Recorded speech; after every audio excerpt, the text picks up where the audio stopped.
Hello guys. I have some food here, but if you don't want to watch it, that's fine. This is the Filipino food. Balot. Yung balot. I'm sure everyone, all the Filipino knows this. And of course, the one they're not Filipino, maybe they don't know this one. So, the last time I ate balot, it was probably 20 years. Balot. So, this is like, they got young chicken inside and they cook it. It's very common in the Philippines, this balot. So, be with me. Let's go eat the balots. But if you don't like it, it's okay. You don't have to eat it. So I just gonna crack it. Just watch the videos. You can't really watch because anyhow, this is the balut.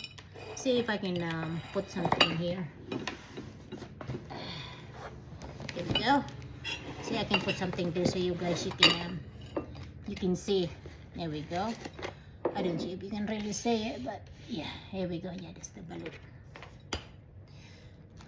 So guys, like I said, if you don't like it, you don't have to watch it, but just put the contents, I'll do it. So this is the balut. I haven't eaten this one for about 20 years.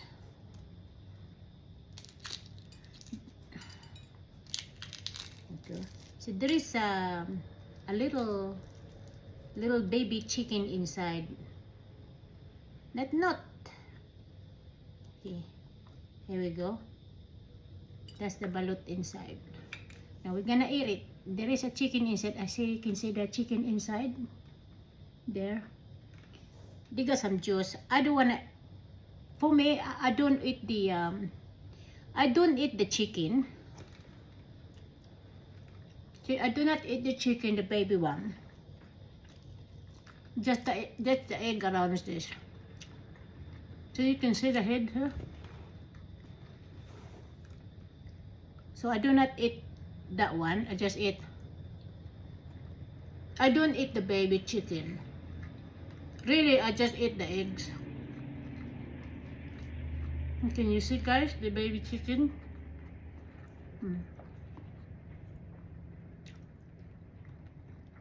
I think this is the dark note chicken, to be honestly. Yeah. But I don't eat it. Because I feel sorry. So I just eat the ones around with it.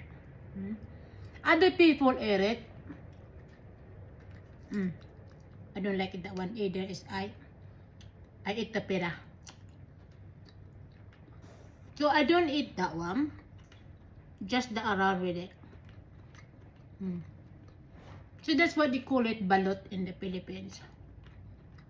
That is not really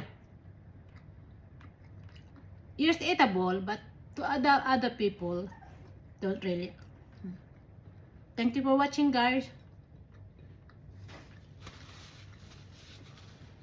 Please like this video if you see it. Comment below if you like this one. Thank you. Love you.